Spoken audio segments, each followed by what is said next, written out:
Good to be back. Thank you for inviting me once again.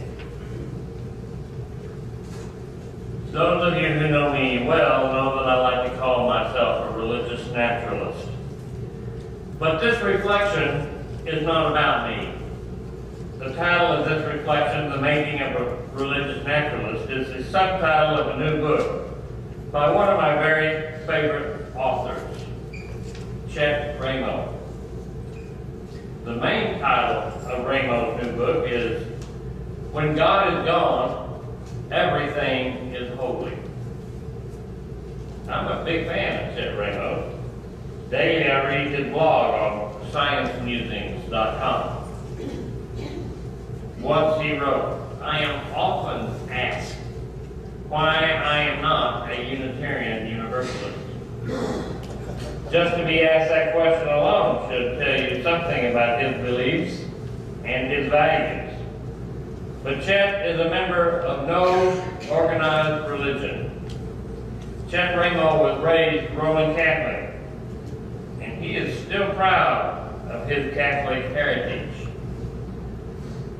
Sometimes, in addition to calling himself a religious naturalist, he calls himself a Catholic agnostic. However, Raymo lost his faith in the theology of Catholicism as a PhD physics student at the University of Notre Dame. But he says, I've never lost my love for the whole sexy physicality of Catholicism that has inspired artists and writers, that sent Eloise and Abelard careering in mad abandon, in the quintessentially Catholic dark night of the soul, and in the Easter symbolism that goes with the planet tilted cockeyed on its axis.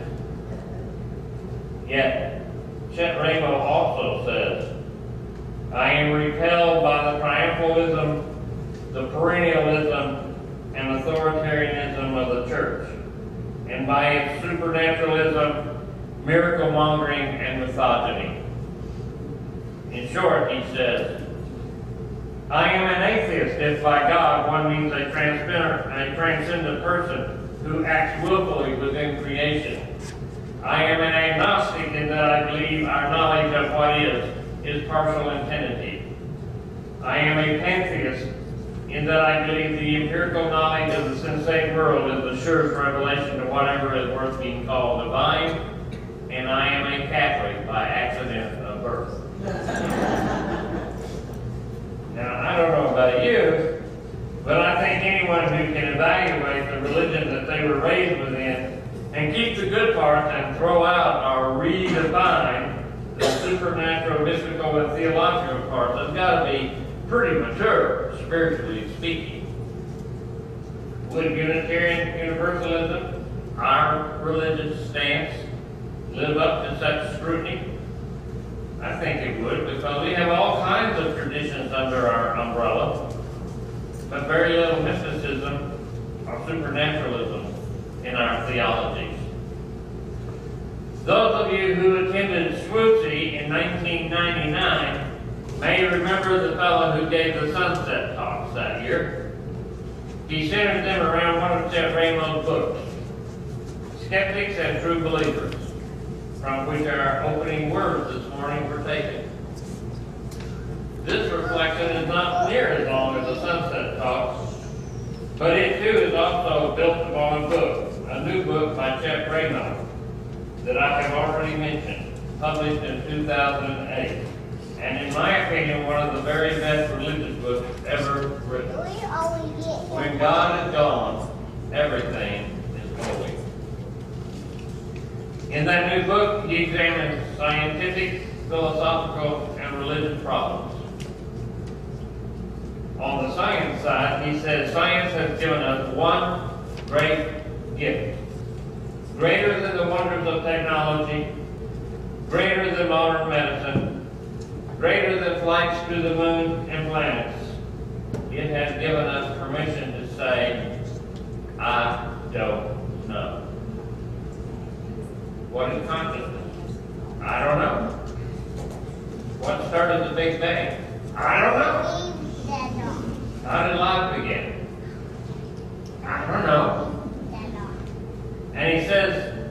universe as we find it may be the primary revelation, as some theologians from Meister Eckhart to Thomas Berry have maintained. If so, the book of nature is certainly grander and more mysterious than the pre-scientific, personal, miracle-working, revelation-whispering deity of Abraham or Jesus or Muhammad. Free will is a philosophical issue that Raymo tackles in his new book, When God Is Gone, Everything is Holy. He asks a question: if our cells are electrical chemical machines, in what sense are we free? Art, literature, philosophy, religion are all predicated on the notion that we are free moral agents, able to choose. If we are merely a bunch of flickering synapses, where is the grandeur in the human adventure? Then he says, there is no ghost in the machine, no pilot making moment-by-moment decision. Every detail is biochemistry. And how much of this applies to our attention, to our actions? All of it. This is one of the most important discoveries of the 20th century. So what then is free will? Here is Chet's response.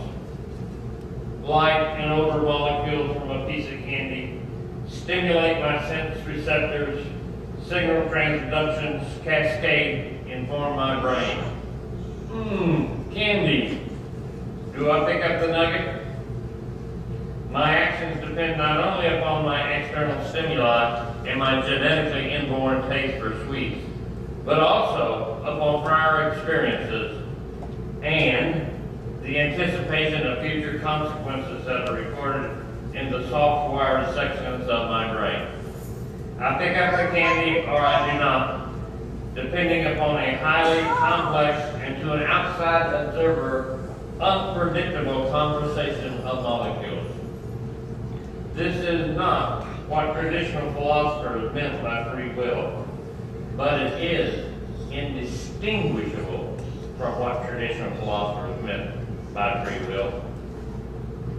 That is the best explanation of free will I have ever heard, which to a religious naturalist must satisfy both a deterministic world and free will that feels free. Entering the realm of religion, he redefines prayer in naturalistic terms. Prayer, he says, is the practice of paying attention. It is more of a practice attributed to a scientist than to those who call themselves members of a religion. Chet Raymo says, there is a major difference between the two words, religion and religious. Because they sound so similar, most people assume they refer to the same family of ideas. Raymo said this is not true at all. A religion is an organized institution built around some belief which may be rational, but more often than not is irrational. Religious, on the other hand, is a word used to describe an attitude. That attitudinal stance, however, may be one of reverence towards the object of belief of one's religion, or towards any naturalistic object inspired by awe and wonder, even by people who belong to no religion whatsoever. Religious people are not necessarily members of any religion, and members of religions are not necessarily religious. The two words do not point in the same direction. Which Chet Raymo, which allows Chet Raymo and me, and perhaps you too, to call ourselves religious. Or more specifically, perhaps, religious naturalists. You might ask, how can one be religious without a belief in the supernatural? Isn't religiosity supposed to be a response to that which is outside of nature? Michele Liati, in his book, The Sacred and the Profane, says the defining aspect of the religious experience is the awareness of something we perceive in the natural world that transcends the immediately obvious. The religious experience might begin as a stone or a tree, but from these there may arise a hierophany, the awareness of a reality that subsumes the stone, the tree, and the person. Something that embraces both the perceived and the perceiver. For Eliade, the profane and the sacred are not a dualism, but rather more like the particular and the universal, the immediately present and the dimly perceived whole. To be religious is to be open to that experience. Who can look at photographs from the Hubble Space Telescope without having a jaw-dropping hierophany? The truth is, the more we understand, the more we become aware of how little we understand. One can be religious without believing in a supernatural being who exists outside of nature. Indeed, giving all of one's attention to a supernatural God may sharply reduce one's ability to experience this world. Chet Raymo thin little book, When God Is Gone, Everything Is Holy, doesn't stop there. He has something significant to say about death, too. He writes, we have seen that every observable element of the self is in some fashion linked to matter. The conclusion seems inescapable. There is no spirit that will survive the body's death. Why do we die? Death as we understand it entered the story with the advent of multiple cellularity during the Cambrian era. Sexual creatures were evolved made from two kinds of cells, germ cells, sperm and eggs, destined to play a role in the reproduction of themselves, and the body's cells. The germ cells have a kind of immortality in that their genome finds its way into future generations. The body's cells are doomed to die.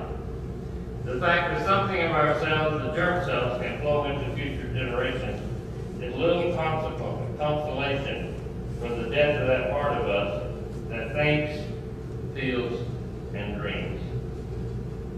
Having stripped away death's veil and discovered no heaven, no paradise, no spirit that can live forever, can the religious naturalist find sufficient consolation in the material creation? Ursula Goodenough writes, sex without death gives you single-celled algae and fungi. Sex with a mortal body gives you the rest of creation. Death is the price paid to have trees and clams and birds and grasshoppers.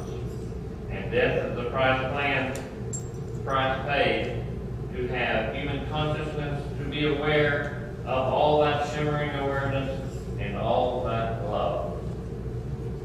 There's more, much more, but I will let Chet tell you that himself.